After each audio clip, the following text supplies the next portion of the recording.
Hello বন্ধুরা, কিছুদিন আগে মা গিয়েছিল পিসিমণির বাড়ি। তো পিসিমণির ছেলেও প্রচুর পরিমাণে গাছ ভালোবাসে। তো ওখান থেকে কিছু ডালের কাটিংস আর কিছু বাল্ব নিয়ে এসছে। সবার প্রথমে তো দেখাই এই গাছটা, এটা হলো লণ্ঠন জবা।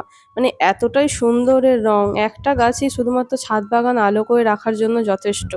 যেমন সুন্দর রং তেমন সুন্দর দেখতে, আর পুরো লণ্ঠনের মতো দেখতে। আর গাছটায় ভর্তি কুঁড়ি, আর পাতাগুলো দেখুন পুরো জবা গাছের মতো নয়, একটু অন্যরকম। তো আমার কাছে এই গাছটা ছিল না। তা জানি না এই গাছের কাটিংস থেকে মানে চারা তৈরি হবে কিনা, কিন্তু যদি হয় তো ছাদ বাগান একদম আলো করে রাখবে একটা গাছই।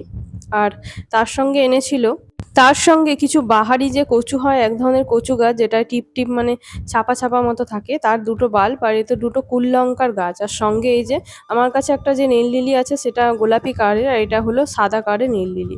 তো কিছুদিন পরে আপনাদের আপডেটটা দিই। তো লণ্ঠন জবার যে কাটিংগুলো আমি বসিয়েছিলাম তা থেকে আপাতত দুটো ডালে দেখতে পাচ্ছি আমি পাতা বেরিয়েছে, এখনো পর্যন্ত তুলিনি। আর শুধুমাত্র অ্যালোভেরা জেল লাগিয়ে কিন্তু আমি ওই লণ্ঠন জবার কাটিংগুলো বসিয়েছিলাম, তাতে কিন্তু হয়েছে। তো আমি যে কোনো আত্মীয় বাড়ি গেলেই আমার প্রথমে নজর থাকে তাদের বাড়িতে আমার বাগানের ছাড়া আর কি কি নতুন গাছ আছে। আজ আমার ছাদে এই হলুদ কালারের জবাটা চারটে ফুটেছে একসাথে। খাবার বলতে আমি জবা গাছে সাধারণত শিংকুচি, হাড় গুঁড়ো আর কিছুটা চা পাতা ব্যবহার করি না, যেটা মানে নতুন চা পাতা হয় সেটাই দিই। আমার এই দেয়া টিপসগুলো যদি আপনারাও ফলো করেন তো আপনাদের গাছেও কিন্তু জবা ফুল প্রচুর পরিমাণে ফুটবে।